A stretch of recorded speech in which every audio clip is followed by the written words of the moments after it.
welcome. We are so excited that you're here this evening. Thank you for coming.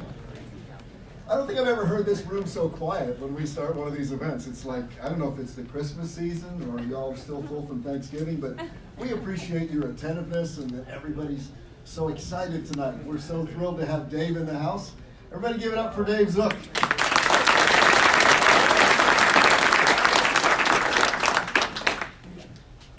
Dave thanked us for getting a full crowd, and I said, Dave, you're pretty easy to sell. A lot of times Dave is speaking at national conferences. He spoke in June at our Elevate Summit and signed up for the next one for 2020. So it's an honor to have you here. It's been an anniversary. You were here last December too. So I don't think any better way to close out the year in tax strategy than with the real asset investor. So yeah, like Jerry said, we're honored everybody took your time to be here. This is an investment. We know it's a free meeting, but there's a lot more important things in life than money, as a lot of people in this room are well aware.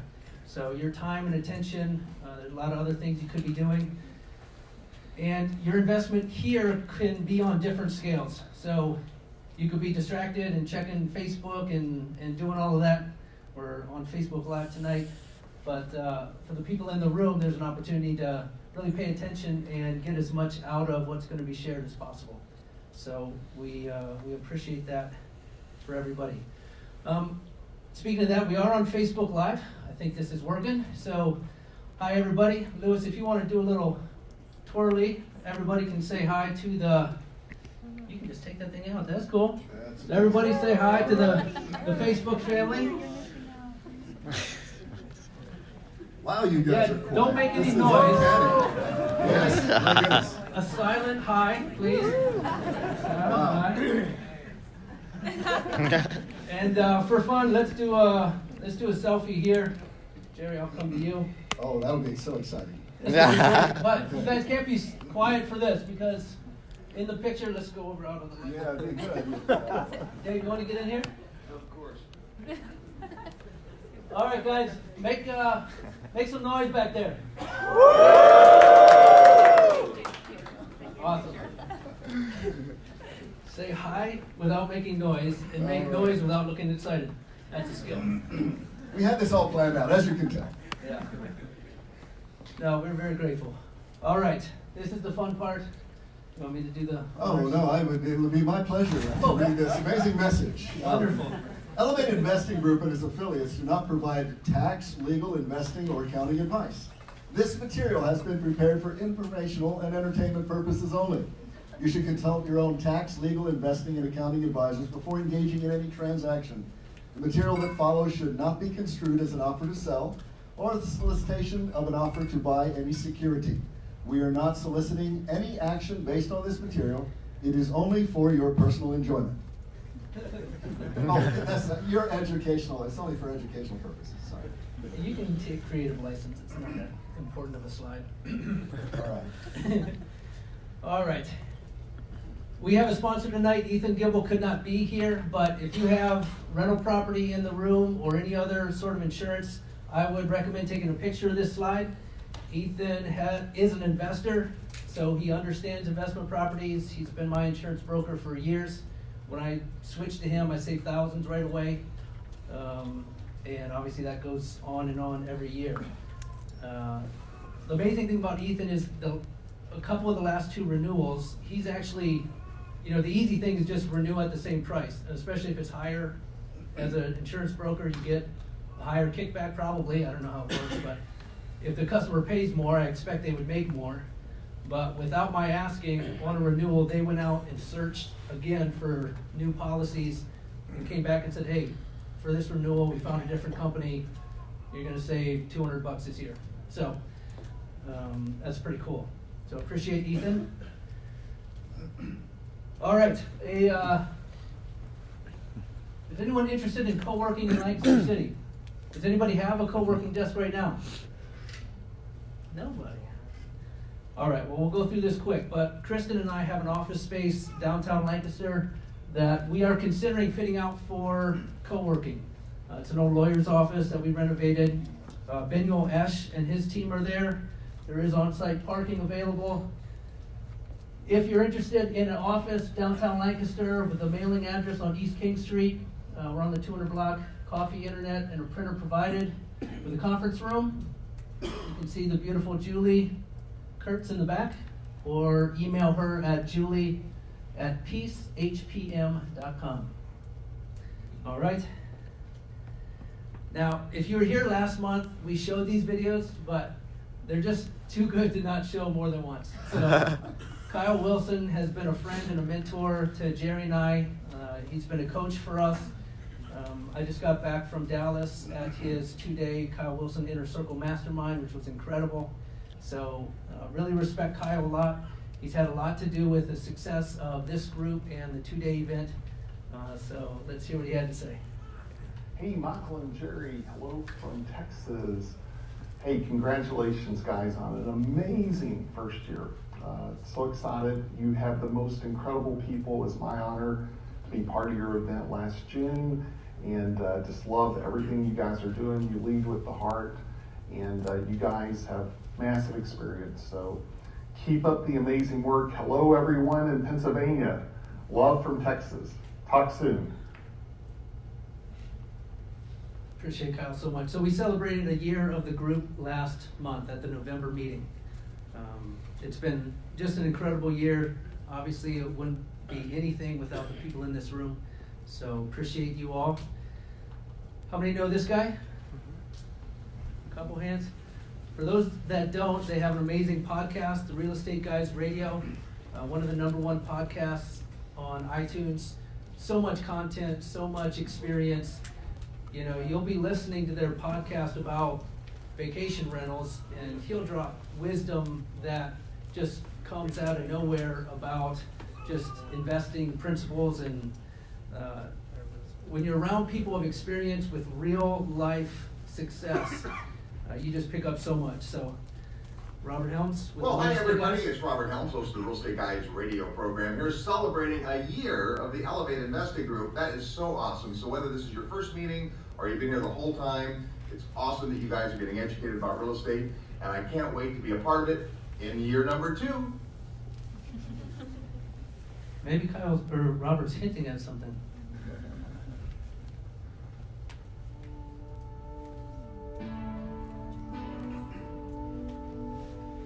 We should work with our hands so that we will have an abundance to give to those who are in need. So in our life, in our household, enough is when everyone we know has their needs met. Here's the thing about money. You can make as much as you like and you don't have to keep any of it. You can give it all away and be a blessing to every person that you know. To be inspired. Now, inspiration is not the same as motivation. People come to seminars to get motivated, right? They get you all pumped up and excited, and off you go, and you can conquer the world. But inspiration's different than that. And we all find and seek inspiration in different places. Inspiration is when you can see a better path forward. Don't use your past as a club to beat yourself up with. Use your past as a university to learn from.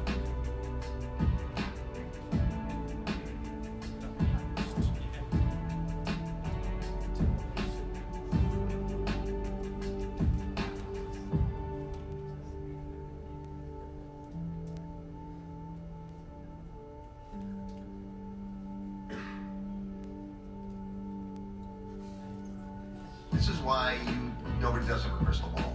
We have our best feel about it. It is great to get some wisdom in the room, right? Bob's been investing in 7 different decades.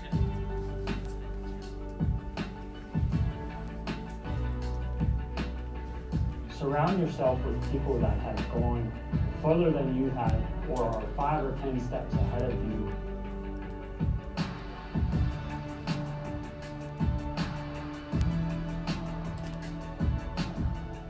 Have my blinders on and I have my plan. I don't chase butterflies. Like, I don't learn about a million different things. I have my buckets I work in. I have my goals set.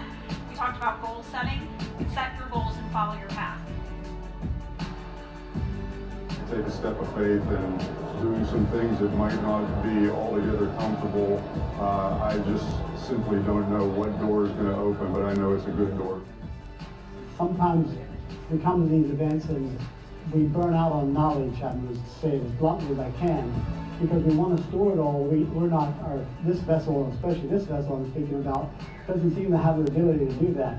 But one thing we can all get, and I got this time, was we catch what's in the environment calling us out of our shells.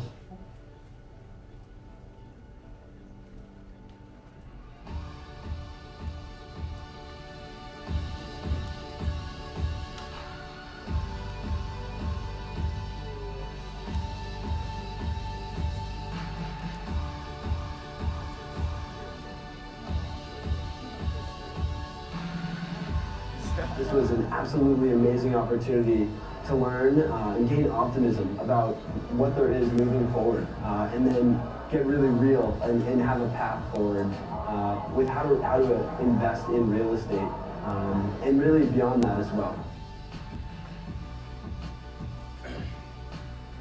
However, for a person of integrity, those who know you the best respect you and love you the most. I believe business is creating value. I want to give you way more value this weekend than you paid for. The Elevate group has been fantastic. It's not only been fantastic for me, but I was so excited I brought my son. And one of the greatest gifts was for him to look at me at lunch during the session and to say, Dad, we've got to do this. We have to learn more about this. Tremendous learning for me as a business owner and beginner in real estate and investing, but fantastic experience to have my son here as well. And so I'd recommend not only come for yourself, but bring your family too.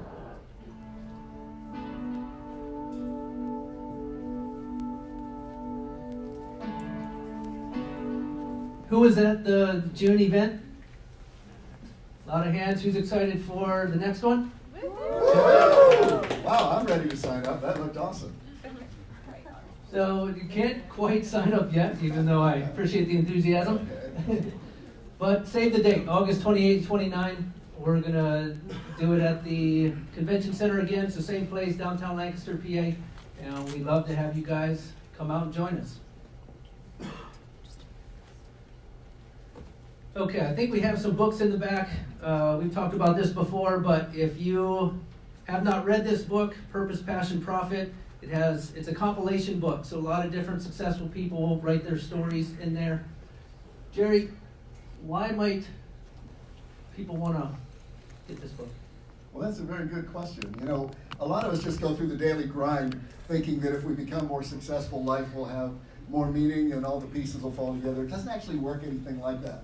I'm not sure why we all have this idea that there's more zeros in our bank account, that life is better and everything falls into place. Life is actually a little bit more complicated than that. And what this book is about is understanding what really matters to you so that you know that what you're working for is actually going to produce the results that you want. I mean, one of our friends said there's nothing worse than climbing the ladder of success and find out it was leaning against the wrong building when you get to the top. And I think that's what most of us experience because we really haven't really been taught to pursue what's really meaningful and what really matters. And unfortunately, many of us don't even naturally spend the time to even understand what's in our own hearts, to know what really matters, so that we know why we do the things that we do. So this book is a lot about understanding your why, understanding why it matters that you work hard. Why does it matter to become wealthy? Just so you're the richest guy you know? That's kind of meaningless, actually. But there are great reasons why you might want to gain and increase your personal wealth.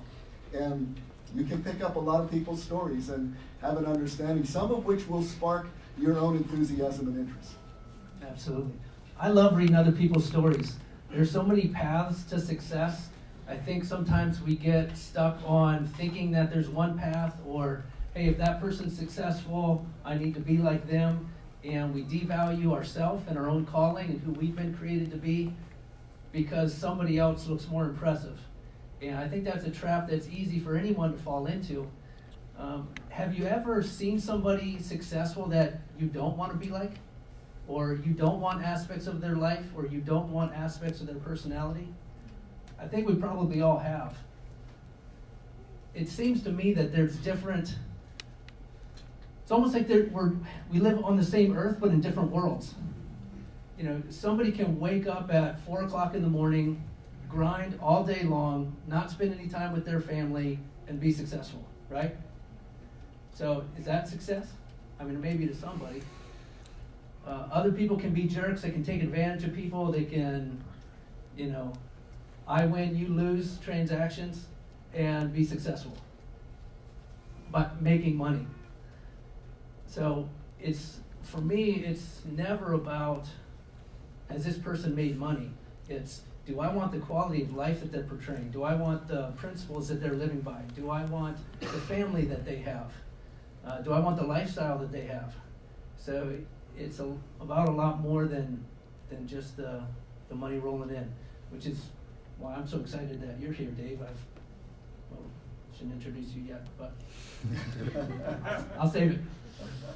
So if you want them, they're, what are they, $10 each, 3 for $25 in the back if you want to give us gifts. Dave, did you bring books?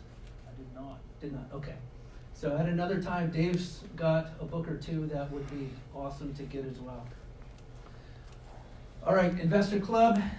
This is designed for investors who want to invest with a team approach, fully managed passive income opportunities, non-public 506B and public 506C opportunities, and there's no obligation when you sign up for this. No, the idea of having this club is many of the offerings that Michael and I do are 506B, which by law we are prevented from making them public. So if you're in this is just the law. We didn't make this up. This isn't our idea.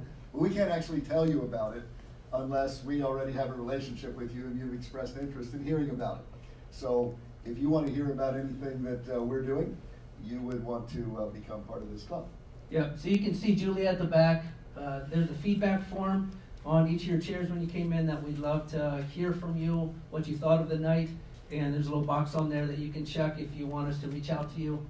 You can also email me there at michael@investelevate.com. Basically the next step, and some of you have gotten this, if you signed up in the past and haven't seen this email, check your spam folder. But there's a questionnaire that we need completed, and then we can have a phone call after that. So I think without any further ado, I would like to have just a bit of a do before we go on. I don't even know what a do is actually, but you said it, so I'm commenting on it. Do the do. You know, Dave's presentation this evening is about keeping the money you make, all of it. And you know, hey, this is about real estate and wealth this evening.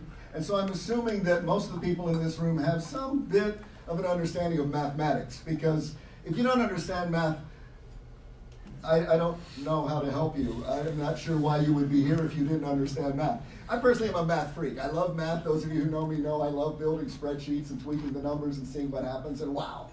So some time ago I created a spreadsheet just to understand how much of a raise would you have to have the same amount of money if you had that amount of money and pay taxes on it.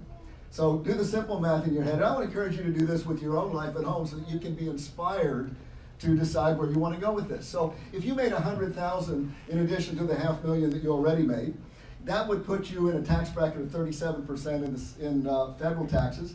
And of course we're, 3.5% state tax here, so that's 40.5%. So if you made an extra $100,000, how much of that would be taxed in this state? $40,500, right? So how much would you have to make so that you actually had that $100,000 after you paid that tax? Not 40.5%.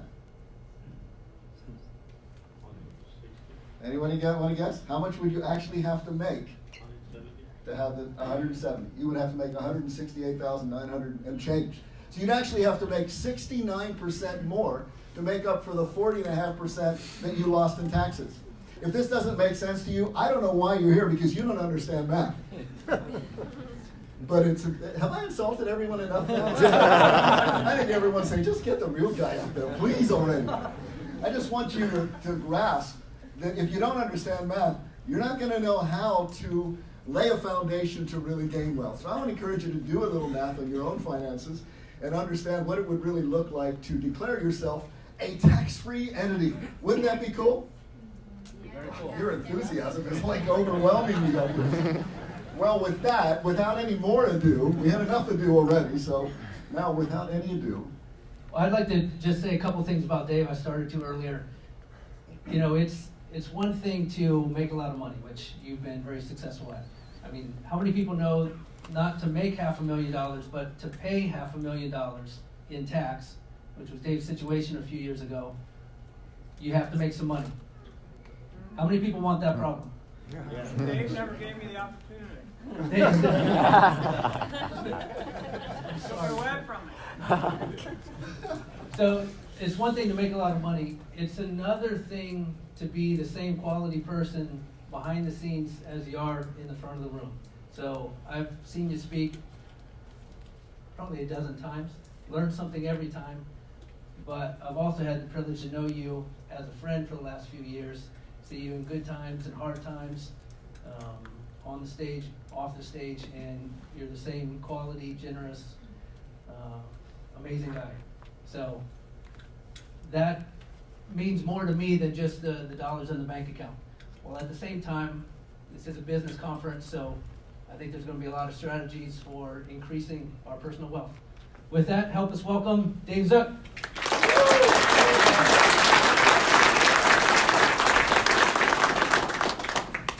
I could just sit here and listen to that for a little while longer. You know, when they bring me on stage, I think I'd rather have them bring me up than anybody else I know. You know, I get around some successful people sometimes, and sometimes I'm, you know, in a room with guys who are, you know, CEOs of something, and they've got, you know, letters behind their name, and they got degrees and everything that go with it, and then it's my turn to say who I am, and it's, you know, like, I'm Dave. and at that time, I usually wish that Jerry was there to tell him who I was, because it makes me sound so good. So we're going to start with a little something for the real estate flippers in the room. Why, if this thing starts working, what I point at that? Yep. The other. That's not what I was looking for. The other way. The other way. There we go. So, what do great affordable contractors have in common with UFOs? Real estate flippers, this is for you. You always hear stories about it, but no one you know actually knows or has ever seen one. All right. So I had a brand new employee, and I was kind of trying to get him converted into the way of thinking like an entrepreneur, and he was trying to convince me about his 401k, his matching 401k that he kind of, you know, was he thought he was doing the right thing by, you know, working this thing, and he thought he was being real smart, and I wasn't getting through to him, so finally I had to tell him, look, you can be rich, or you can be conventional. Well, you got to pick one. I mean, it's, you know, it's that simple. And after that, and as it was rolling off my tongue, I was like, ooh, that was kind of good. And I actually ended up getting this trademark. But so I'm hoping you guys are okay with bucking or questioning some conventional wisdom tonight. You guys all right with that? Yeah. All right. So when I think about sort of things that are in our society that are conventional, here's a couple things, and there's more, but there's a couple things like, you know, just look at education. You know, we're trained to believe that if we go to college and get a good degree, that our chances of success in life, it goes up drastically. And I'm so far the other side of that equation. I'm like, you guys can't read this. The guy on the left is the guy that went to college. He got a bachelor's degree in philosophy. He got $100,000 in student debt. He can't find a philosopher job. He believes people without college degrees are stupid. The guy on the right, Joe, he's got a 4-year paid apprenticeship, no student debt, earns $80,000 annually, and he just disconnected Jim's electricity from I don't know who's the smart guy there, but so no, you know, you look at different things. You look at food. You look at, you know, they sell you this stuff at Costco, and the cake's got an ingredient list, you know, that long, and most of the stuff in the ingredient you can't pronounce, but it's safe to eat. But drinking whole milk is somehow dangerous. You know, I mean, it's conventional wisdom here.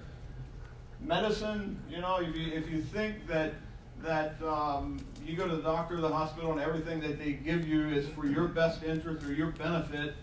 It has nothing to do with profit margin. You should probably come talk to somebody up here. Finance. You know, conventional wisdom has us thinking that if you invest your money for the long term in a well-balanced portfolio of stocks, bonds, mutual funds, and then just hang on for the ride, you end up somehow wealthy at age 65. Retirement, back in the day, you could figure on working for some stable company and ride it out on a pension after you're whatever 60 years old. Worked great when people only lived to be 64 or whatever it was back then, but it doesn't work today. So conventional wisdom, I don't know what it says in the Webster's dictionary, what Mr. Webster says about convention. I never looked it up, but to me, it means mainstream. When you see mainstream wisdom, 90% of the people who are doing one thing, you may want to stop and kind of look around and maybe question, is this the right thing for me? If conventional wisdom was working, every college student would be coming out of college and signing up for a $100,000 job and driving a really nice company car. And you can just go down the list. Conventional wisdom in today's society is not working. So here's an unconventional idea. How about if you keep everything you make and legally, set yourself up in a position to legally keep all of the money that you earn. I'll throw a couple of non-conventional ideas on it, and some of you guys have seen this before, but the story was like kind of working its throat, still working through the system. Truck on the left is the truck I've been driving for the last year, just traded in for the truck on the right. I was having dinner with a good friend of mine, a couple friends at the house, and we're hanging out, and I said to my good friend Gary from Twin Pine Ford, I said to him, Gary, I've been driving around this same old little Toyota for the last 13 years. I'd like to get into kind of a better looking truck. It's kind of getting embarrassing. When I got to borrow my wife's car to go see an investor, how do I get into a nice truck every couple of years and not get raked across the coals every time I trade this thing in? And he said, well, you buy a brand new one every year. And I thought that was the stupidest thing. What do you mean you buy a brand new? Yeah, buy a brand new one every year. You can roll in and out of it if you come in at the right time, if you get the right rebates, if you're not picky on color and style, model, whatever. And I was like, well, man, I just want power windows. Okay, my truck don't have power windows. I think if we can have AC and power windows, would be good.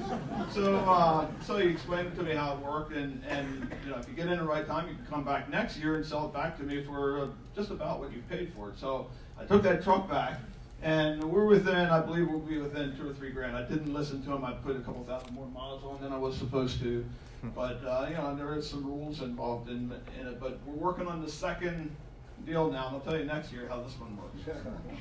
Unconventional ideas. So how about making your assets pay for your liabilities?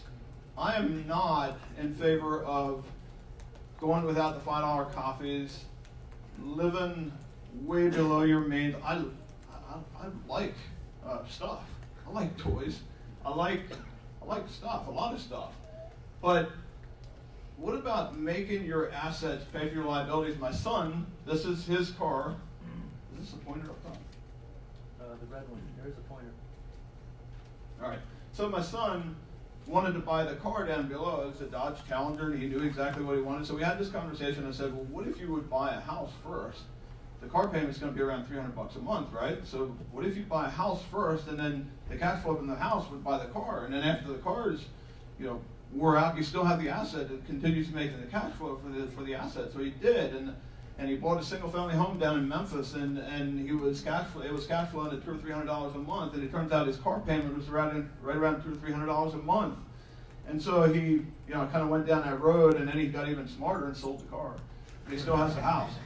But so that stuff works, but it's not conventional.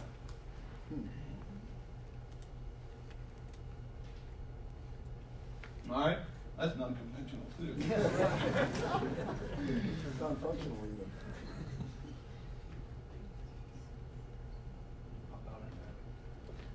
All right, so, and really, those, you know, that sounds simple, a couple $100 a month, you know, whatever, big deal. It's not, you know, that's not going to really change anybody's lifestyle, but that's not what matters.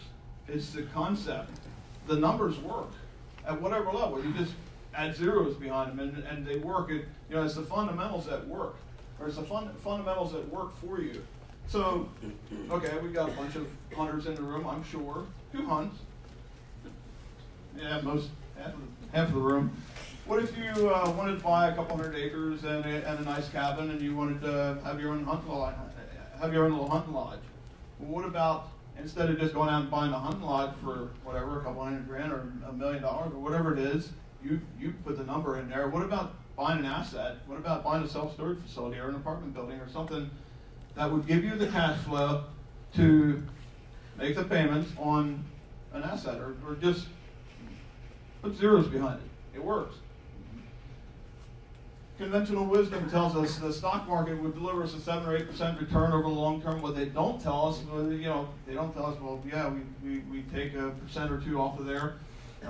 Inflation sets in. You know, let's play with inflation. Put that in at 4%. They say it's 2 or 3%, but they're lying. When you're done, you sell your asset or your paper for a capital gain, and you pay 20% on that long-term capital gain. You end up with whatever, a real low single-digit return. You can play around with those numbers however they work, but you get the picture. Let's look at real estate. Real estate, if you buy a performing asset, you should be able to get an asset. It'll give you 7% cash-on-cash return. Depreciation kicks in. The government will pay you 3.6% in depreciation. If you buy in a good market and you do this right, 4% appreciation is not is well within reach. Put another % in there for tax deductions, interest write-offs, amortization. Let the tenant pay down the debt, and pretty soon you're in the teens for your returns. It's all the stuff that happens behind the number that you got to pay attention to. So what's your non-conventional idea? So if we have time, after we're done with the presentation, I'd like to hear a couple.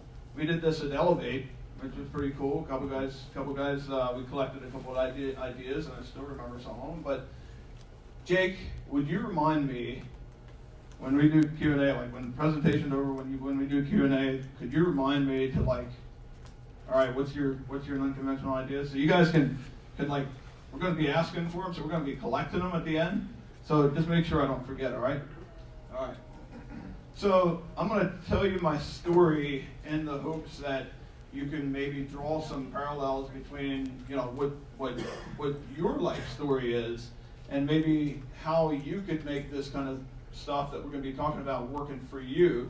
And so, grew up in an entrepreneurial family. My dad was a very successful businessman. I watched him. I grew up in our modular building business. The factory on the left, actually, it wasn't there at that point in time. We've only been at that location for the last 13 or 14 years. But very successful guy. I watched him invest in real estate. I watched him, he bought farms and land and single-family homes. He managed some of those single-family homes. I saw this happen, and I saw what goes along with managing your own single-family homes, and I just decided I'm not going to be a real estate investor. I'm going to do something else with my time and energy. Started investing in businesses, and I started a couple businesses. I partnered with some folks and got into the position where some of those businesses started doing really well. I was reading Jim Rogers' book, Hot Commodities, and I remember a time when he was teaching me how that when you watch a commodity, whether it's oil or gas or zinc or metal or OSB sheeting or whatever it is, when that commodity falls down below the cost to produce the commodity, to pay special attention, at some point the small mom and pops are going to get bought out by the majors, and I was watching this happen in real life in our business, and I knew that the cost to produce a piece of roof sheeting was around $6. And at the point when it reached $5, and I watched this happen, what he was teaching me in the book, we loaded up on OSB sheeting, and we bought some like 50 truckloads of the stuff, and we had our warehouses full of it, and we stored it outside and tarped it, and And less than 2 years later, the price of OSB sheeting was at $14, and we had thousands and thousands and thousands of sheets of OSB. And so we ended up selling it back to the same companies that we bought it from, and of course we were using it at the same time. But it was so much fun, not just because we made a pile of money doing it, but I took the education, I took the what I was learning, and I applied it, and I called it, and it was the right call. And it was, I was, over that time, I was shipping buildings to 50 states and even international in some cases. I was a private money lender. I was flipping a few houses. I was doing all kinds of stuff, and I thought I was investing. Learned later that I wasn't an investor at all. I was a speculator. And one April 13th, I got the call. My silent partner decided it was time for a shakedown.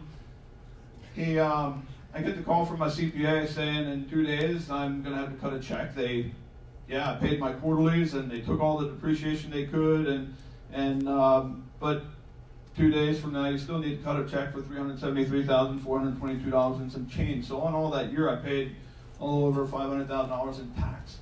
And I was having so much fun.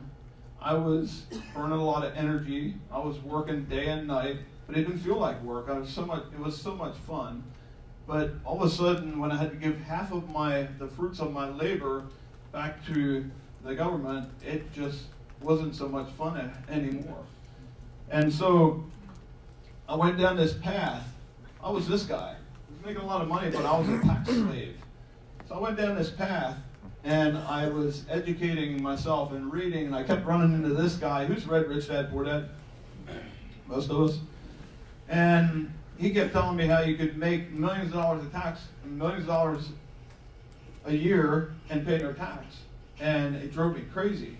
And I ended up hunting him down and his team, and went on a week-long cruise and learned a ton. And this thing, there was a couple times in my life where there was somebody who made a statement, and it just hit me like a ton of bricks, and it stuck with me. And another one was when Robert CPA told me, if you want to change your tax, you got to change your facts. And it was at that moment that I realized that it's up to me. Like before that, I thought, well, it's the tax law and it's legislation, and it depends on the Republicans or Democrats, or it's it's always like you realize how when you start pointing fingers at other people, you really don't solve any problems. When you realize that it's up to me, and you step up to the plate and take ownership and try to figure it out and get to work on you, things change. So when I realized that it was up to me, a lot of things changed, and we started making some steps in the right direction. Let's get Trump's thoughts on tax. Remember this in one of the debates where the high-paid professional over here on the right is accusing the real estate investor, the entrepreneur, the business owner of not paying his fair share in tax. He's doing what's available to every one of us in the room, and he says, well, his response was, well, that makes me smart. True. This is, we get serious about our tax planning. You can tell. This is my CPA standing in the water there, and he's teaching a bunch of investors about the new tax law. So we take this stuff serious. In fact, just yesterday, this is on a beach in Belize, and every winter we invite all of our investors to come down and hang out. We have some of our partners and our operating partners and my CPA and all that. We get together and have a good time. But I just emailed him yesterday, and I said, hey, I got you on February 7th at 2 p.m. We're going to have a little tax thing. It's going to look a little something like this. It's going to be bigger this year, but there's going to be about probably 20 or 30 of us out in 2-foot deep water having a little sit down, and we're going to be talking tax and all that fun stuff. So we get real serious about this stuff. So one of the things I want you to take from tonight, and I don't care, you don't have to take, if you don't take anything else, this is probably, you should be writing this down. And if you drove a couple hours, some of you guys drove a couple hours to get here, this is worth your price of admission right here. So if you can train your mind to think, how can I? You know, it's so easy for us to think, well, I can't do that because my CPA said, I can't do that because nobody else does it, well, everybody else does it like this, and I'm too old, or I'm too small, or I'm not smart enough, and I didn't go to college, or whatever. I mean, you can come up with all these excuses, but when you train your mind to think, how can I, when you hit a brick wall, or you have a problem, or you run into an obstacle, and you hit that thing with, how can I fix this? Who can help me? How can I get through this? Doors will open for you. If you train your mind how to think, how can I? Doors will open for you. Surround yourself with wise counsel. Proverbs talks a lot about this, and it talks about how it's even more important to get wisdom. Surround yourself with wise counsel, you get wisdom. It talks about it's even more important to get wisdom than it is to get gold or silver or apartment buildings or self-storage and that kind of stuff. It doesn't say that, but you get the picture. It's more important than stuff. It's more important than wealth. So before we dive into tax strategies, we're going to talk a little bit about some business strategies, and then we'll talk about some tax strategies. But I want to set the context here and just kind of get you to think, if you end up on April the 15th with a big tax bill, that's your fine from the government for not doing what they want you to do. Tax law is the government, it's policy where politicians steer and funnel money where they want it to go. And if you do what they want, they will reward you handsomely. So I want you to think of tax as a fine. The W-2 guy who has a 40-hour-a-week job, goes to work, he supplies for his family, he comes home, he goes to work again the next day, he does that year over year, for a full year. At the end of the year, the government says, all right, you selfish little guy, all you do is think of yourself. You don't think of anybody else. You don't create the economy. You don't, here's your fine. You're going to have to pay the fine. You didn't do anything that we wanted you to do, so here's time to pay off. Government wants you to create jobs. The government wants you to stimulate the economy, create jobs. They would much rather create a tax liability or tax your 10, 12, 15, 20, 50, 100 employees than they would tax you. They'll give you big tax breaks to go out and create jobs. They want you to provide housing. Who's ever saw a successful housing project, government housing project? They don't exist, and they know that. So they'll reward you to go out and provide housing for their folks. I mean, they know they're not good at this stuff, and it costs us billions of dollars in tax dollars per year when the government tries to step in and provide housing. They'll pay you to take big risks. They'll pay you to drill for oil. They'll if you want some real, all you really have to do is drill down to figure out what the government wants, figure out what they'll incentivize you for. They'll incentivize you a lot to go out and take risks and drill for oil. They'll incentivize you to go out and do whatever they want you to do. A couple years ago, when there was a federal tax incentive, tax deductions to install solar, numbers didn't make sense. When Pennsylvania came through and said, well, okay, we'll add another 30% on top of that, or 35%, whatever it was, and we've got $200 million set aside for this program in Pennsylvania. At that point, we installed a 375 kW solar system. At that point, the numbers worked. All we did was got in the way of, we helped them accomplish their goal. And we got paid handsomely to do it. They want you to expand your business. They want you to buy new equipment that keeps the economy healthy. They want you to expand your business. So I was in a lot of pain. I learned, well, over the years I've learned that you learn the most when you're in pain, when you're suffering some kind of pain. It's not all that easy to learn a lot when everything's going well and you're having fun and it's all good. But I was in a lot of pain. I started educating myself. I got around great folks, and I realized through educating myself that real estate can be a real tax shelter. On top of providing cash flow and some other things, it can be a real tax shelter. And I had pain. I had a problem. I needed all of a sudden I went from not wanting any real estate to wanting as much as I could get my hands on. So I started buying apartment buildings. I was using leverage. I was doing anything I could to get it out from under the big tax burden. I was using leverage. I was using cost segregation, bonus depreciation. Got to the point where the following year my federal tax bill was zero. But it took a lot of effort and took some planning and strategizing but I used real estate. I used debt and really I used real estate to supply the need that I had to take care of the need and the pain that I had.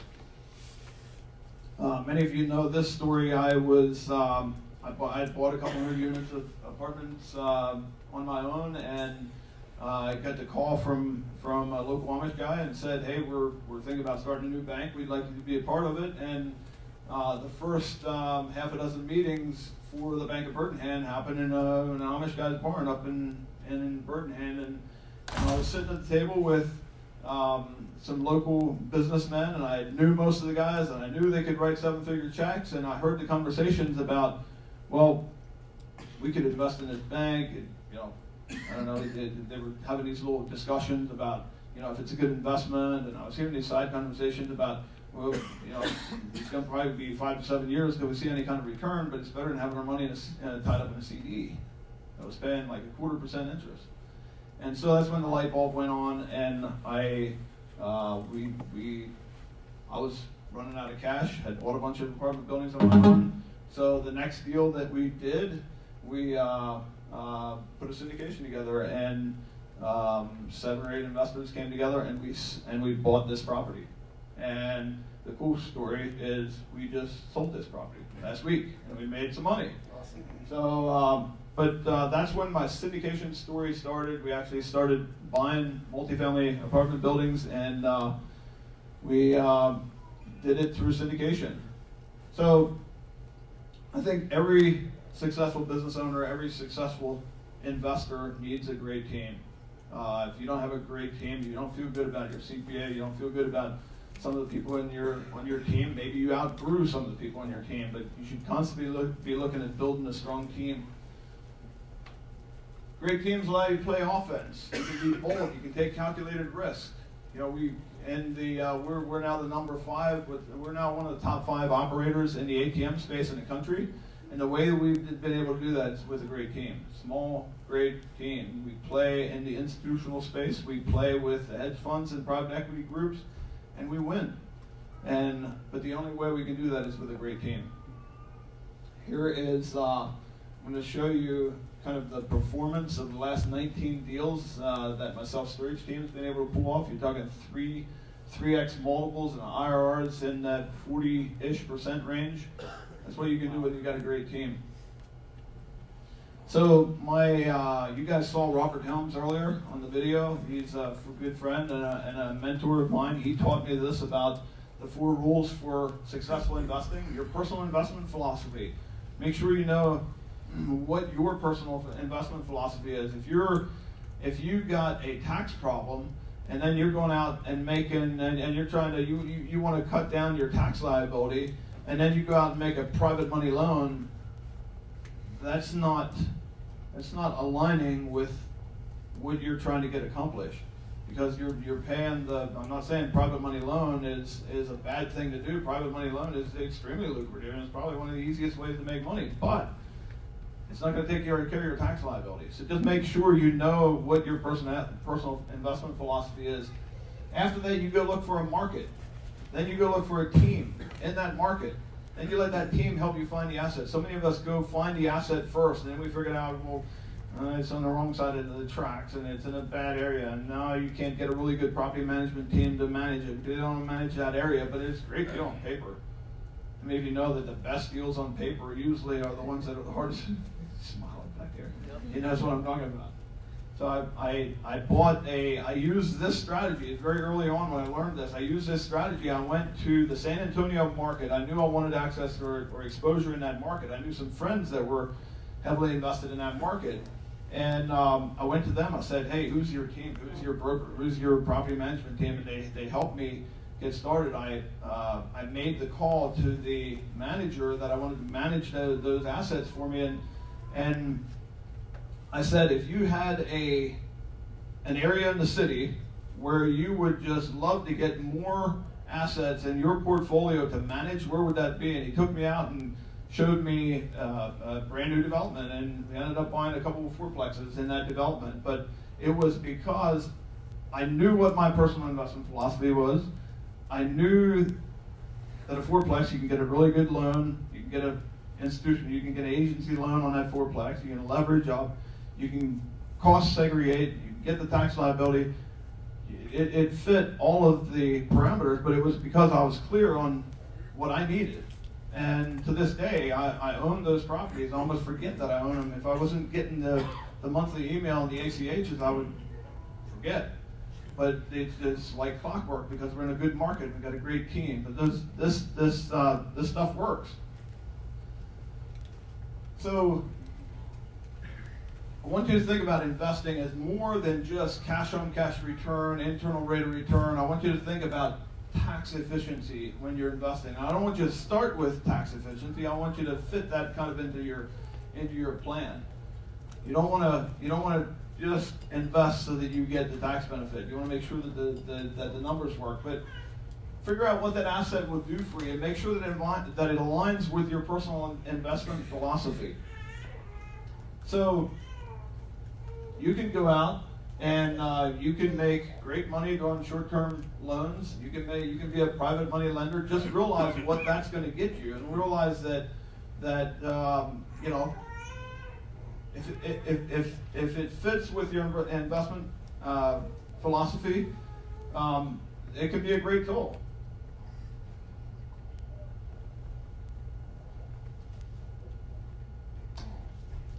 I'm involved and I put together deals in several different asset classes, and I often get the call and we get the conversation going, and they're like, well, what's the best investment? Like, you know, of the couple different, 3-4 different asset classes that you're involved in, what's the best investment? And the correct answer to that is it depends. Like, the best investment for me this year, the last couple weeks of the year, is probably going to be different for me than it is next year. So a better question would be, what's the best investment for me? Like, and then you look at, okay, what's your tax situation? How are you getting taxed? On what kind of income? And then you start putting together a plan. But just figure out what problems you need to solve. Figure out where you're bleeding, where your pain is, and then fix it. And use your team to help you. Identify the problem. Talk to your team. Design a plan, build a course of action, and then execute the plan.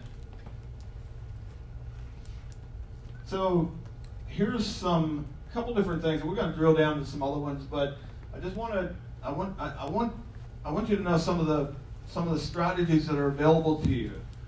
If you've got no passive income, if you've got all ordinary income, if it's all W-2 income, there are strategies available to you. But if you have a lot of passive income, I will tell you that's the hardest income to protect. If you're a W-2 guy, you got to get really creative. It's the hardest income to protect. One of the things that I did was when I realized that I was going to be doing real estate, and a lot of it, I became a real estate professional. And there's rules around that. A lot of you guys know what I'm talking about, but there's some rules around that. You got to put in the time, and you got to track your time and all that stuff. But it was worth it. And some of you guys are in a position where maybe that would work for you. Some of you guys may not. You may have an active business and it's taking all of your time. Your wife can be the real estate professional in some of you guys' cases. Like if you don't have the time to do it, could your wife put in 15 hours a week? 750 hours? So just take a look at that. That can make a huge impact. Apartment buildings, bonus depreciation, cost segregation study. Oil and gas, some of you guys are oil and gas investors in the room. You guys know what that does to your ordinary income. These are some strategies that we've used. We got coal investments. We use captive insurance. We'll talk about that a little bit later. You're giving, and then there's also another strategy, installment sales, that I'm going to talk about very shortly. So some of the asset classes, we'll break them down a little bit. ATMs, I love ATMs. They've been part of my tax strategy for the last several years, they can make a serious dent in your tax liability. They'll build massive streams of income. At the same time, they'll give you really good tax relief. Multifamily apartments. Some of the things I love about multifamily apartments: bonus depreciation, cost segregation studies. It's where you accelerate the depreciation, take it from 27.5 years to get most of your appreciation in the first 3 to 4 or 5 years. You front load the depreciation, appreciation, amortization. You let the tenants pay down your debt and cash flow. I'll show you. This is a real live K1 from an investor of ours. Invested $100,000. Invested $100,000 down here. Got a first year tax deduction of $91,701. That's why we love ATM or self-storage. That's why we love multifamily investments. Self-storage, it gives us the cash flow, the depreciation that we love. It's a very recession-resistant asset class. It's one of the reasons we got into the self-storage space in the last couple of years. Very recession-resistant asset class historically.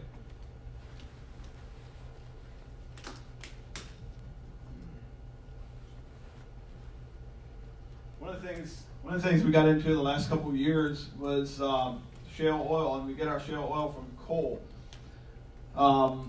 When I first looked at this deal, it looked very similar to an ATM investment where you could take the depreciation from a piece of equipment, write it off in the first year, get bonus depreciation, get 100% bonus depreciation in the first year. The more I dug into the asset class and realized that it was had a lot to do with energy, the more I started digging in and realized that if we structured this the right way, again, how can I? We structured this the right way and built this the right way, you could take it to offset ordinary income. A lot of my investors are high-paid professionals and have very limited options when it comes to tax relief. So we built this thing to offset ordinary income. We structured it correctly. There's a whole strategy around it. Give you an example of how can I. We got to looking at this, and my CPA was putting this deal together with me. We were working on this together, and we realized that we could take a 10% depletion against the price of the coal, the wholesale cost of the coal coming out of the ground. We dug in a little deeper and realized that, well, wait a minute, we're getting to shale oil. We're just using the coal to get the shale oil, but if it's a shale oil project, now you can take a 15% depletion allowance against the retail sales of the product. This is like a 10x difference. It's like instead of getting a $100,000 deduction against ordinary income, you can get $1 million against ordinary income. It's a big deal. But it was looking at a problem and seeing how can I do this? That's awesome. I'll show you one of these machines. Basically, you run coal through this machine and you extract liquids, gases, and oils. Ladies, if you're wearing makeup, it comes from coal. It's coal-based. So if you're in the room and you're wearing makeup, it probably started in that machine. Captive insurance.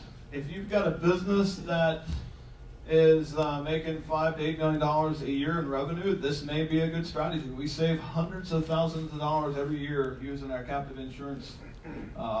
Using this as not only an insurance plan, we use it as a tax vehicle as well. So we save hundreds of thousands of dollars in tax in our business every year using this strategy. I have nothing to do with this company, but if you're in the room, I'm going to have my contact info on the slide, on the last slide. So if you're in the room and you want to know more about this, I'm happy to connect you with the team. But it is a strategy that we use, and it can be a powerful strategy. Solar projects, renewable energy, cost savings, tax benefits. We not only put a solar system on our roof, a commercial solar system, but we also invested in a solar system in Maryland and put it on a chicken house roof. And you know, every state has different rules, and some are more lucrative than others. But it's a program that will allow you to offset ordinary income. Another one. So most of your tax benefits that will offset ordinary income have to do with energy. All right. I'm going to tell you a little story about inflation before we get into the next one, because I want you to get this picture. We bought 150 acres of land, and we built this cabin in south central Pennsylvania. It's our family hunting lodge. We decided to buy 57 acres of adjoining land from a farmer, and we learned at the closing table that back in the day, 30 years, 40 years ago, the dad sold the farm, the whole farm, 145, 150 acres, sold the whole farm to his son. The farm was valued at $8,000. Sold it, gave it to his son, $2,000 value, and he said to the son, instead of saying to the son, you got to pay, if you ever sell it, you got to pay your brothers and sisters each 25%, he said, you got to pay your brothers and sisters each $2,000.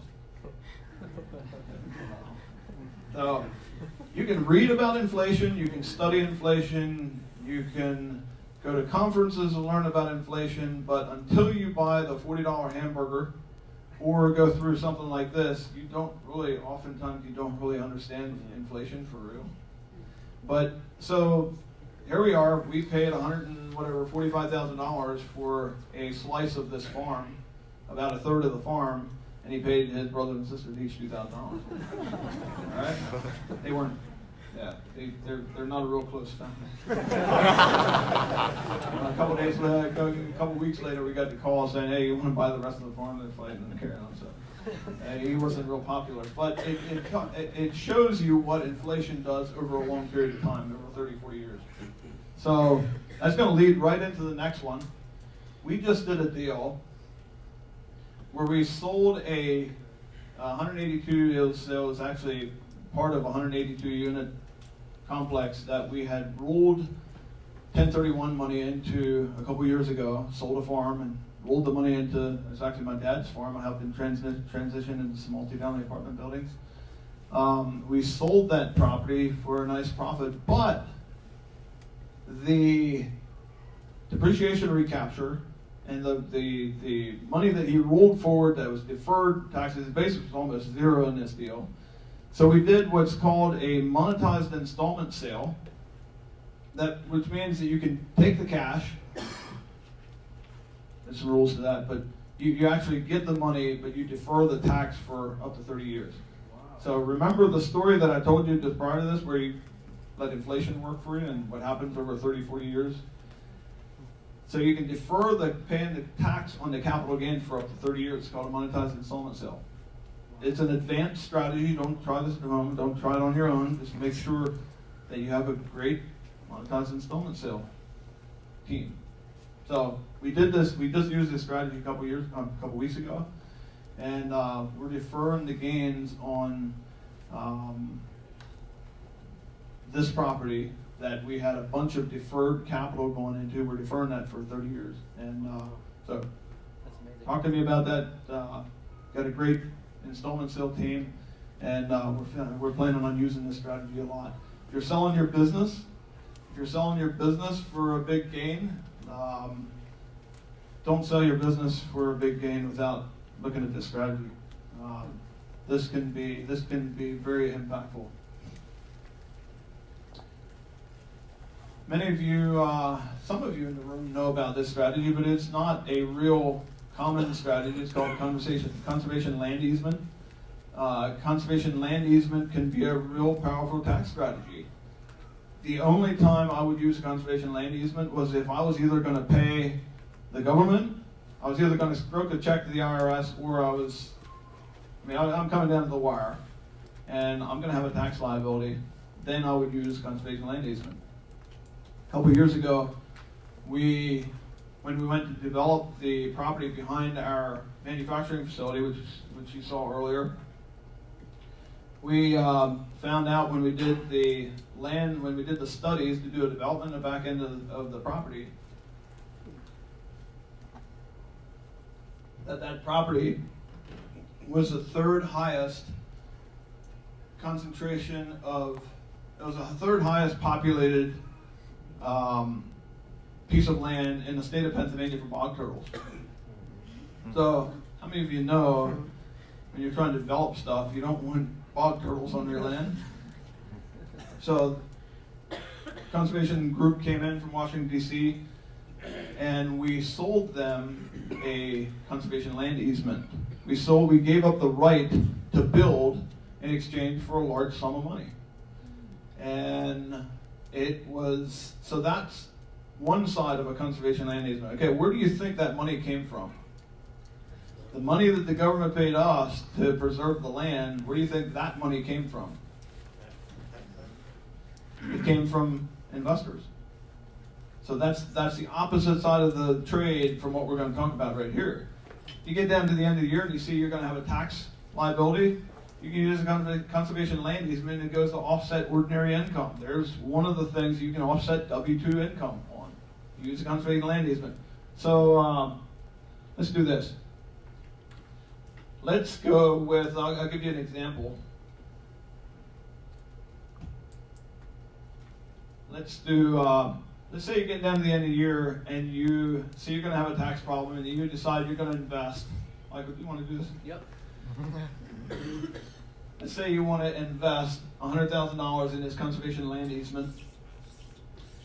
What will happen is you can get a 5x tax benefit from making that investment. So take 5x, put $500,000 down there. Most likely you're going to be when you're using this kind of a strategy and you owe $100,000 in tax, most likely you're going to be a high taxpayer. You're going to be in a high tax bracket. So you're going to take 37% times that. And it comes out to, somebody got a calculator? What's 37% times $500,000? $263,000. What is it? $263,000. Doesn't sound right. 180. The answer is $180,000. $185,000, something like that. So you see what's happening here? You get a $185,000 tax deduction on a $100,000 investment. That's an 80% return. Who would be happy with an 80% one-time return? That'd be all right, right? Against ordinary income. So I said earlier, we're good. Thank you. How about a hand for Michael? So I said earlier that W-2 and ordinary income is the hardest to protect. But I also said there's strategies available. These are advanced strategies, and again, you don't want to try this stuff at home. You want to do it with a great team that specializes in conservation land easements. If you do a monetized installment sale, you want to have a great team that specializes in monetized installment sales. Somebody asked me one time, he said, "Who's your attorney?" And I said, "For what?" Like, this stuff is specialized. Like, there's 1031 attorneys, there's closing attorneys, there's litigation attorneys, you can get an attorney for, there's probably 30 of them. So just make sure that you're dealing with people who specialize in this stuff. Make sure you got a good team. Strategic giving. I get really strategic even in the way that I give. You can give you can use this stuff to give anything, but you can give the gift of, let's say, an ATM machine, a unit of ATM machines. You can gift $178,000 for as little as $10,000 out of pocket, year one. It's advanced stuff, but you set up what's called a charitable lead trust, and then you take the tax deduction on the asset that you purchase, and then you take the tax deduction on the gift of the future cash flow. This stuff is real, and it can make a real impact. If you have a one-time big capital gain, or if you have a one-time balloon payment of something, or not a payment, but if you're having some kind of a banner year or some kind of liquidation of some kind, not liquidation, but a monetization of something, liquidity event is what I was looking for. You can use this strategy in the year that you're having that liquidity event, and you can knock down and manage your tax liability on that, and it's a big deal. If you want to know more about that, send me an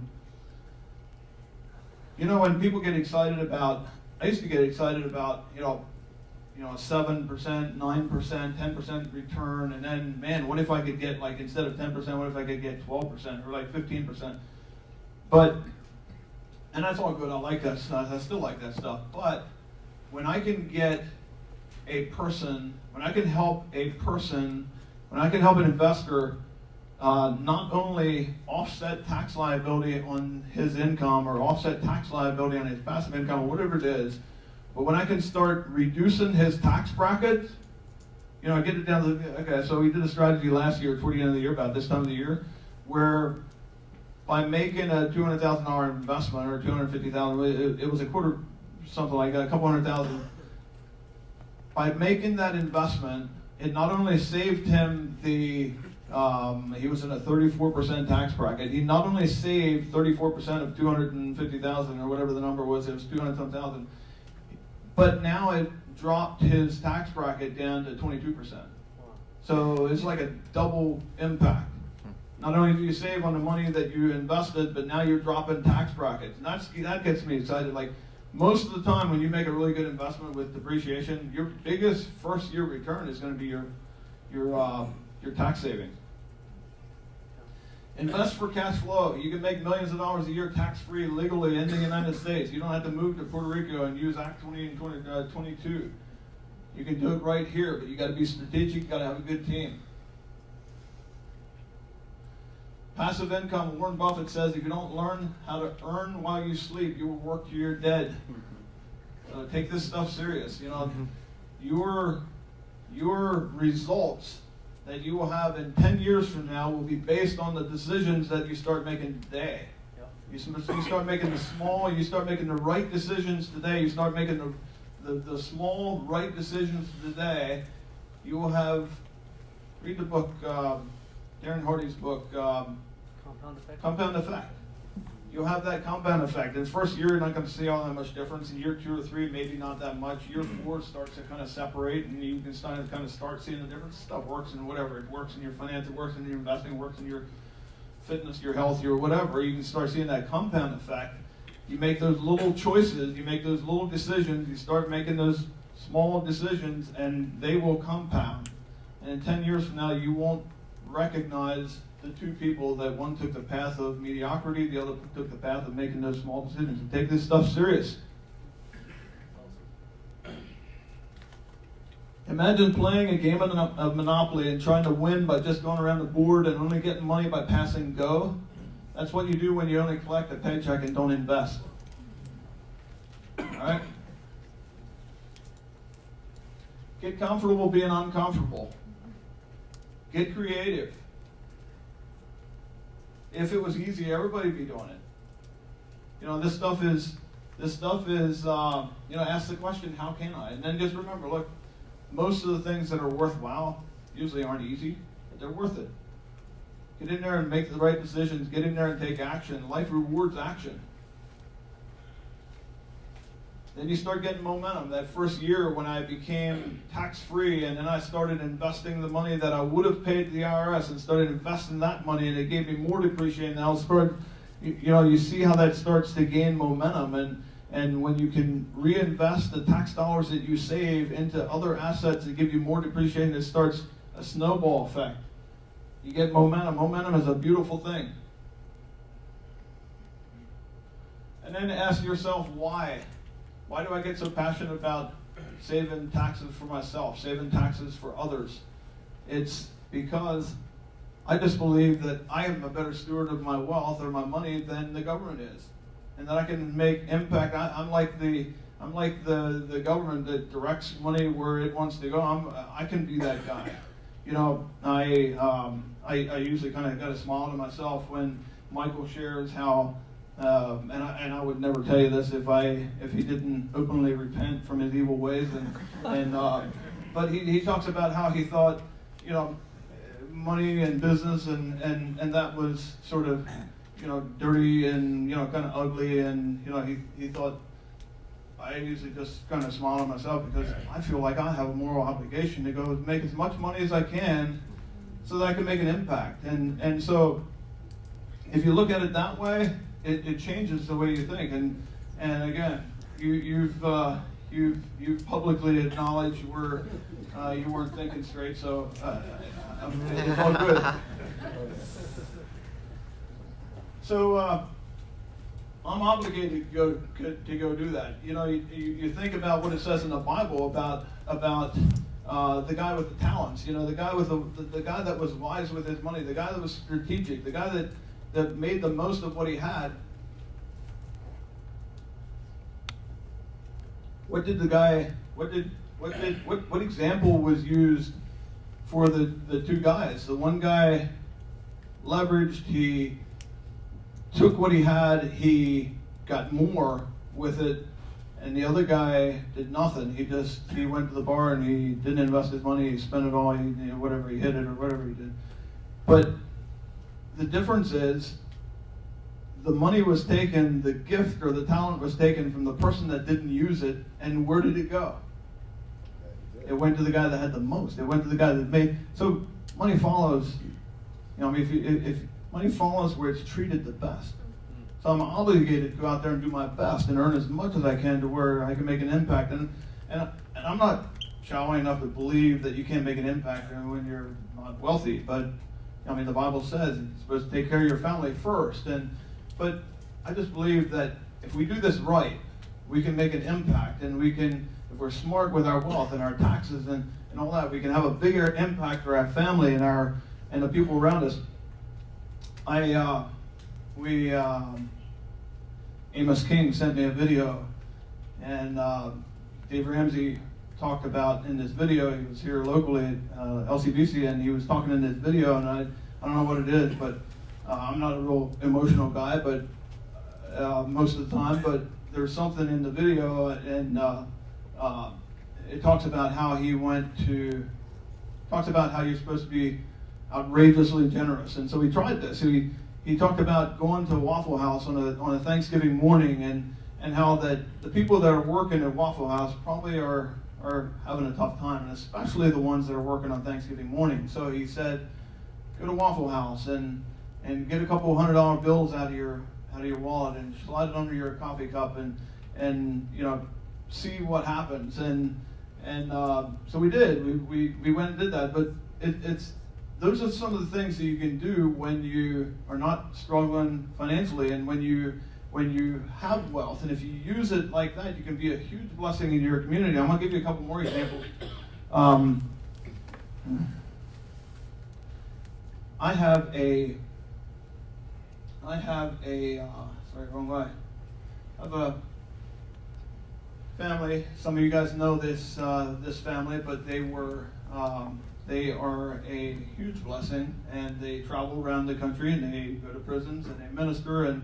And it was a time in my life a couple years ago where I was having a challenge with one of my sons, and he was a mentor of mine, and so you know, we'd have these weekly or monthly phone calls, and we'd swap ideas, and he was coaching me, and which I desperately needed at the time, and so I had a conversation with him a couple weeks ago, and he told me about how they're wanting to upgrade their bus, and their bus is given out, and their family is traveling around in this bus, and they're afraid it's going to cost them a lot of money in the future, and how they're looking at this bus. And he sent me a link and whatever, and he asked me if I'd help him raise money for this bus, or if I want to help him get this bus. And so I have a very good friend. He's a dentist. He sold his practice early in the year, and so one of his goals is to buy a motorhome and travel 52 states in 52 weeks next year. And so he, thank you. So he,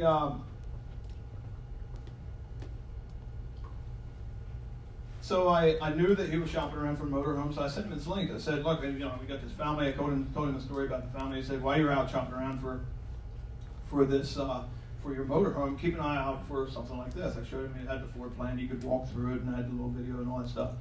So I said, while you're out shopping around, keep an eye open for something like this for this family. And he, you know, it was like, it wasn't even, like, he didn't give it much thought. He was just saying, well, it's like $300 grand. Why don't I just buy it for him? And I'll just buy it. Like, yeah, we'll just get it for him. And so that's what you can do when the guy doesn't know these people. Wow. But you know, I told him about it and what they do and all that. But that's the kind of stuff that you can do with your wealth when you do this stuff right. So that's why I'm so passionate about, you know, being smart about your taxes and your investing, and all that, because if we do this right, we can be like that. So we're going to get that bus. We're going to get them a bus. So this isn't like a fundraising event, but if somebody knows that family and wants to give toward the bus or whatever, send me an email on that. So, it's those kind of things where you can make a huge impact. I'm not going to be the guy that goes out to prisons, and that's just not me. It's not what I do. It's not what I'm passionate about. But I see the results and the stuff that they do, and so we can be, if we do the right things and run our businesses right and we're smart with our taxes and all that, we can make an impact and support that kind of stuff. So my friend Tom Hopkins says, use money and love people, never use people and love money. There is several different reports on some asset classes that we like and we invest in heavily. If you want one of those reports, pick one. If you want all three, we'll send them to you. Just send an email to that email address, and we'll make sure you get 1, 2, or 3, or any of them that you want. I am going to be here I'll probably be the last one here. So if you guys have stuff to talk about, I'm happy to talk to you about it. Jake, I didn't forget. Anybody, let's hear about some non-conventional ideas in your business, whatever. It could be in your investing, your business, how you raise your kids, whatever it is. If it's non-conventional, let's have it, and we'll just hear some. We'll do 3 or 5, or if they're really good, we'll do 10 or whatever. We'll collect a couple. I love this stuff. Well, since you opened it up to non-business stuff, the first thing that comes to mind for me is, how many people have daughters? So we have 2 beautiful little girls. You would have seen them on the video. Chokes me up to see them run around passing out the books. I actually had a guy at the event say, "Hey, why were your kids up on stage with you?" Exactly. I was like, well, if you have to ask, you don't know. It's all about them. But one thing that I decided was I would never call my girls princesses. And I know there's a lot of princess stuff. It's the easy thing to call the girls. But we've just always called our girls queens from the time they were infants. They're queens, they're responsible, they're resourceful, they're wealthy. They have something to give. They're not just there looking to, receive daddy's bounty, but they're stewards of wealth. I like what I heard a guy say. His kids asked him, "Hey, Dad, are we wealthy?" I think it was Brian Tracy. And he said, "Well, your mother and I are."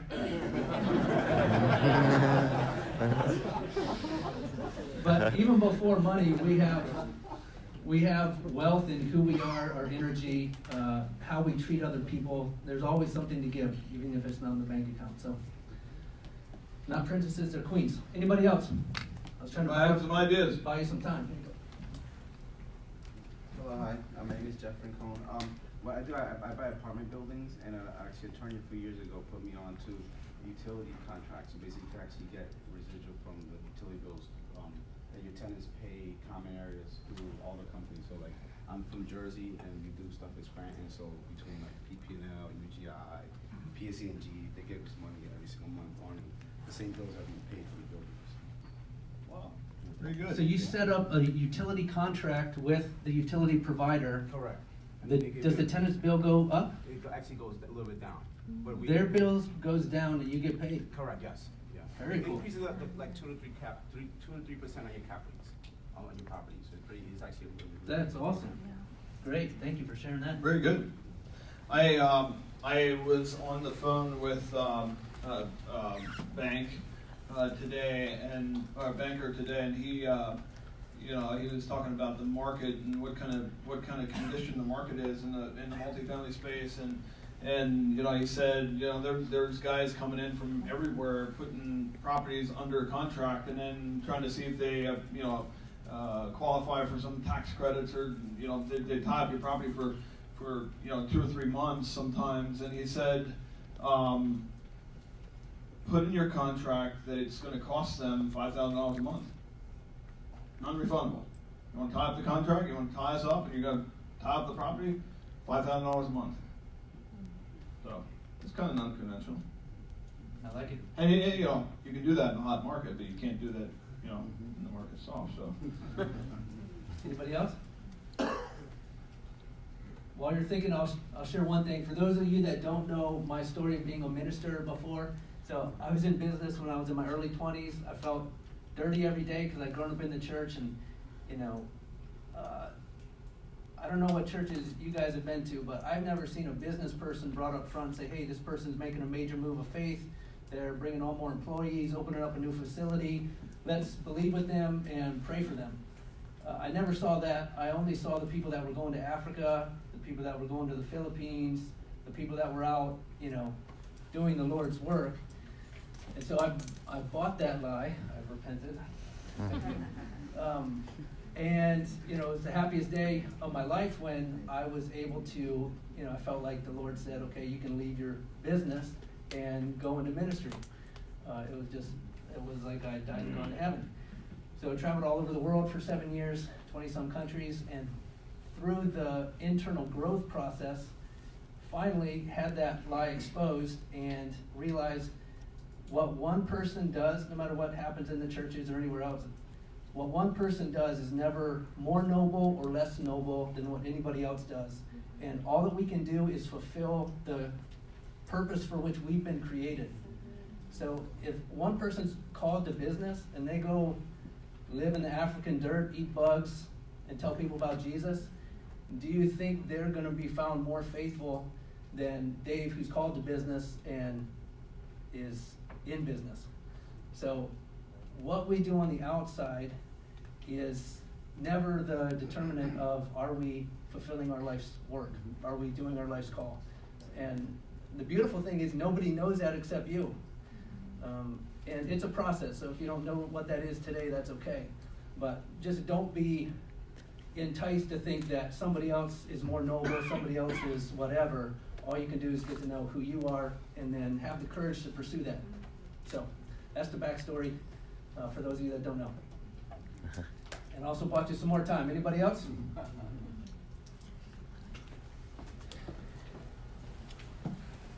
Coach Rob. Hi, Dave. Thanks for sharing your story today and inspiration. I work with companies on worker productivity, and you know, whether you have 5 employees or 25 or 125, and one of my favorite ways to drive worker productivity is to come up with creative incentive plans. And I know some of you are probably doing that already, but I have not found anything better in 25 plus years of experience than if you can put a little skin in the game for employees. Those of you who have employees or are employees, you feel that. It doesn't take much, and you know, there's just a little bit of a craft to it. But I just encourage you, if you have employees or are employees, to think about how you can get some skin in the game, and it's just a great way to drive productivity. And 20% productivity boosts are very common, and I've seen work groups increase their productivity by like 100%. And so I put a little skin in the game, and it's all in sync with a lot of things you're saying, Dave. Rob, do you have an example of that? I have some great examples. I mean, I have a client who's an auto body shop north of Harrisburg, and 26 auto body technicians, cool business, and just did some things to put some skin in the game, and it doesn't take much. Oftentimes it's pennies or nickels, maybe dimes for dollars of improvement in the business that you share back. And you drive productivity, you honor employees for their success, you create some gamesmanship in terms of what people can, just their engagement with the workplace. You create team spirit, so people want to be the best contributor. So that's just one. Thank you. Thank you. We had one in the back, or Michael.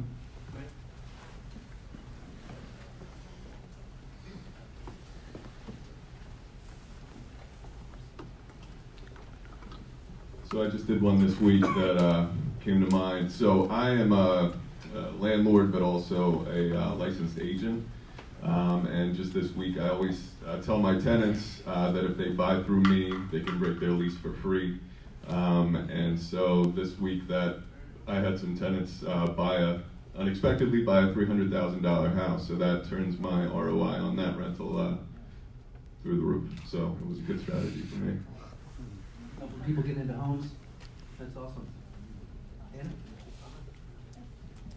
Just something I thought about, and it goes along with your vehicle, Dave. You know, this last year I discovered the beauty of bonus depreciation. So I bought a lot of apartments and had a lot of losses. And last year was the first year I didn't pay taxes. So I was like, okay, I'm addicted now. I need to figure out what else I can depreciate. And we kind of followed the Dave Ramsey principles. Never bought a new vehicle. My husband's was driving a 2002 rusty Dodge truck for work, and he's been wanting a new truck. And I thought, you know, we just can't spend $50,000, $60,000, $70,000 on a vehicle.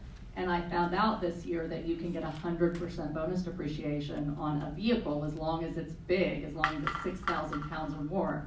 And so we kind of, you know, looked into that, talked to the accountant, and we were able to buy a $65,000 truck for business, put $1,500 down at 0% financing, and get a $50,000 tax deduction this year.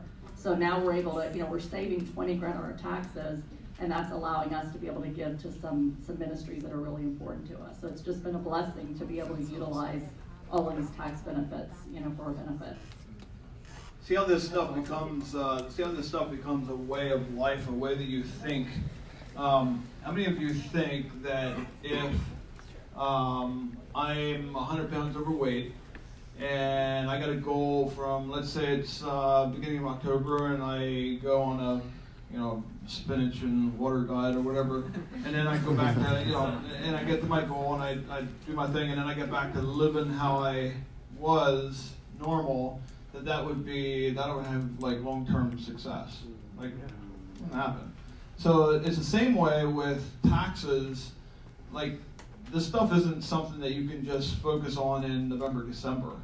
It becomes a way of life. It becomes a way you think. It becomes a way, like the vehicle. You know, you look at life through the lens of, well, you know, if I buy this, how does that benefit me on the tax side? If I, you know, is there, you know, our hunting lodge, you know, we turned that into an Airbnb, and now we're creating revenue, but what else does that do?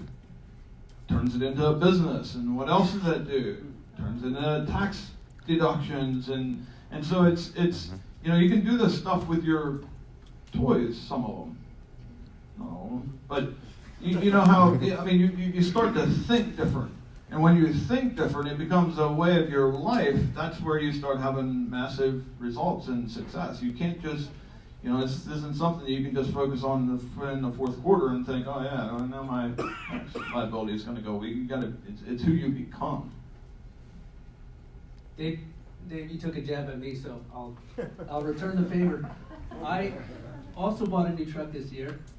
It's actually a last year model left over, but Dave taught me something. He said, set yourself a goal, and when you reach your goal, then you can get your reward.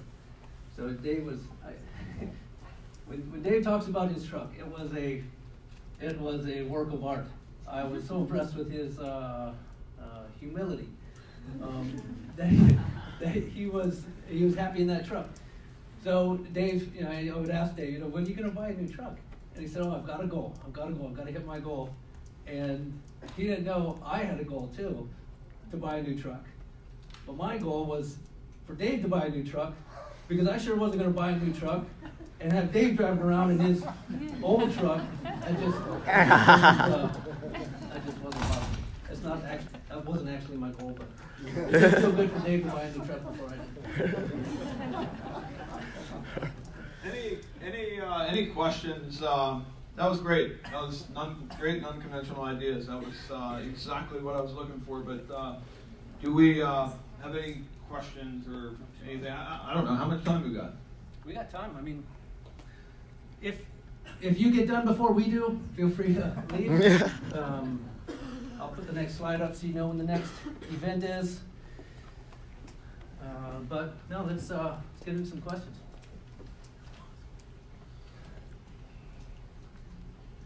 And just know that, you know, when I talk about the different tax strategies, you don't have to be a genius to do this stuff. Like, you don't have to know all about monetized installment sales to actually do one. You don't have to know all about conservation land easements to actually do one. you'd be amazed at how little I know. I just have like great people around me that I can. I'm pretty confident that you could not ask me a question. I'm sure you could ask me a question that I wouldn't know the answer to, but I'm pretty confident you couldn't ask me a question that has to do with investment or real estate or business that I couldn't get you the answer for in 12 hours. But that has to do with the team that I'm around and the team of folks that are, the folks that are on my team. And so you don't have to be like a rocket surgeon of some kind of to do a lot of this stuff. You just have to know the right people, and you have to have the right access to the right team.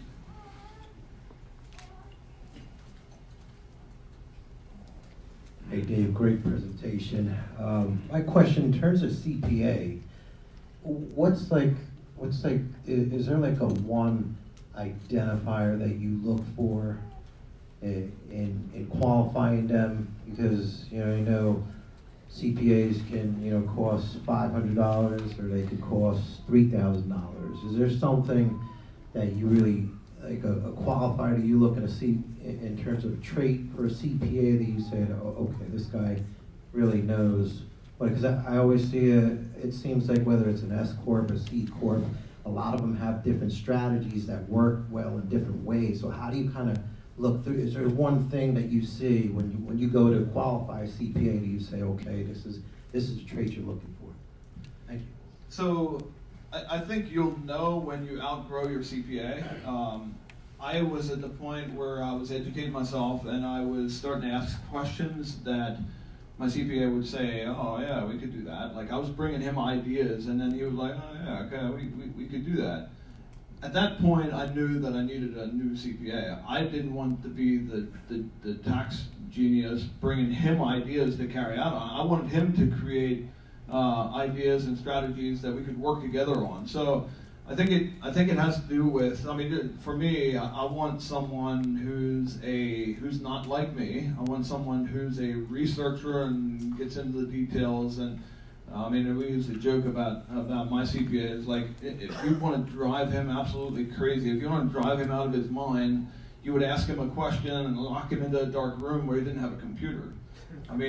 This guy's a researcher. I talked a little bit about the giving strategy, and I started putting this together, and I was getting his feedback, and I was like, with Tim, there's got to be more than when I gift a unit of ATMs. Like I want the depreciation from the ATM, but I also want the tax benefit that goes along with giving the stream of income, and I want it now. Like so a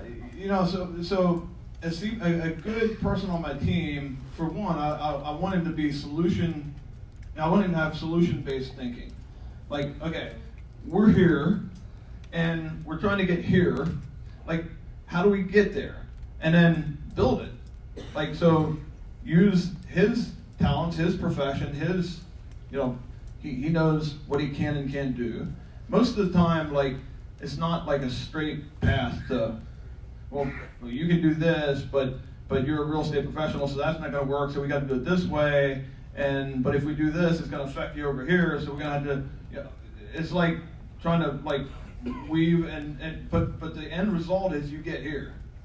So it's not like just you do one thing, you get there. So having somebody that's just solution-based thinking and it's not afraid to think outside the box.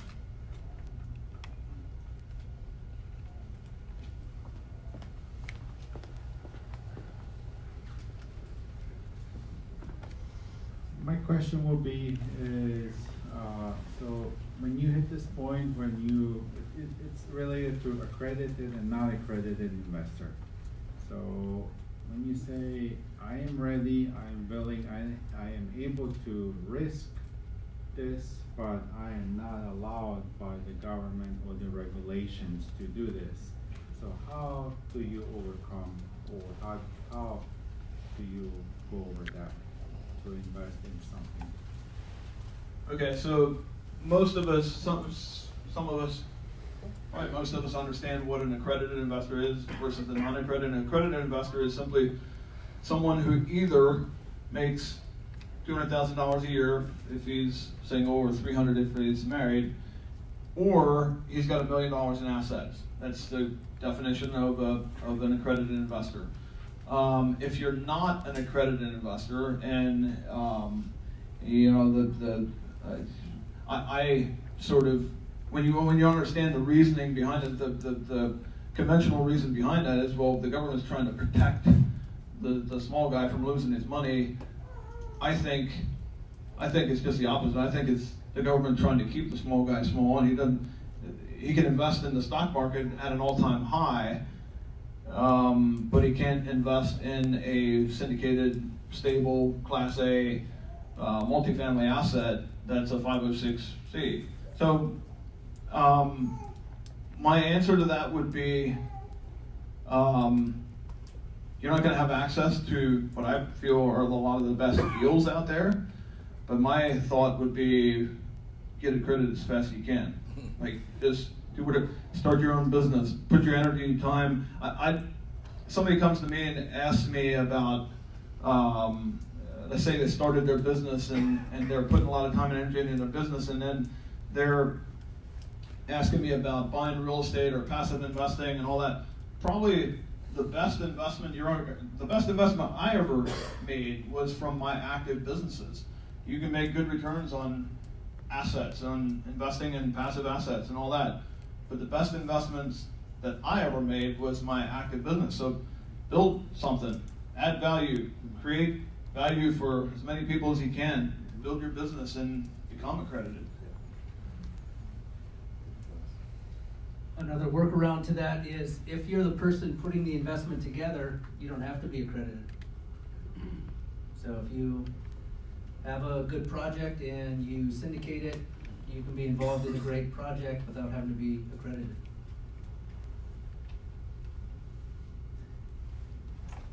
Jeff?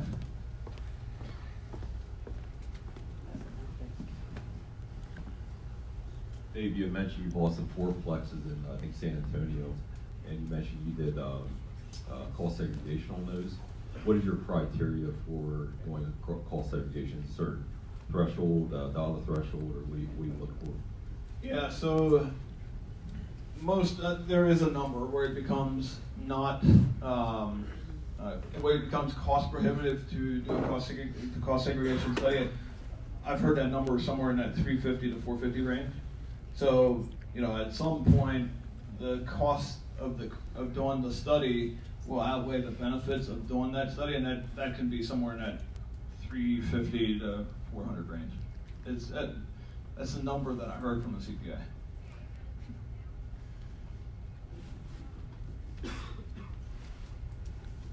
Anybody else? All right, Dave, are you open to sticking around, having some more Q&A offline? I am. Awesome. I'll be here as long as you want me here. Awesome. Well, let's give a hand for Dave Zook.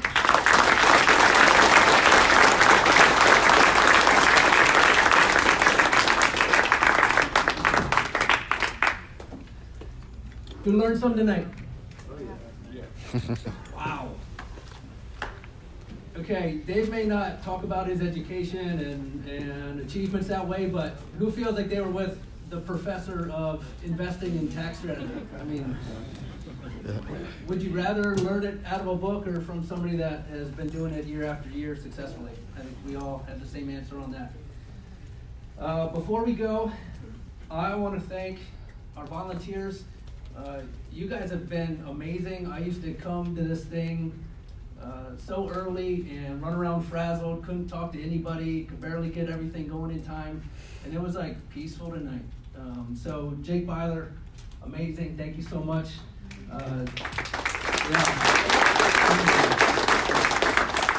Dave Stoltzfus, thank you. I think I saw you over here. Thank you. Austin Mountain, appreciate you in the back. Doug Whitehead, where are you at, sir? Mr. Doug, awesome man. Wave at the camera. Appreciate it. And the man behind the camera, Louis Vanderhoor. making it possible for everybody online to see. Such a blessing. And my beautiful mother-in-law. Amazing. Thanks so much. My beautiful wife. Doing what she's been doing here tonight, how she usually does.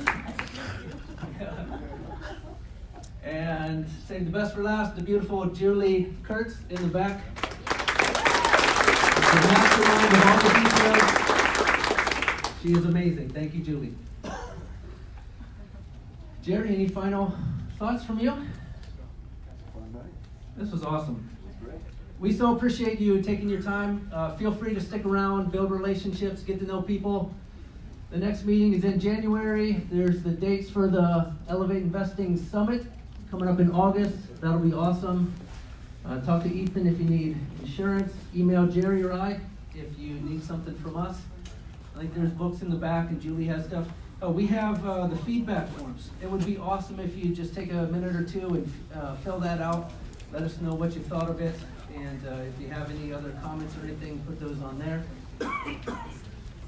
Merry Christmas. Have an awesome and blessed New Year's, a safe holiday time with your family. Remember what's truly important, and God bless everybody.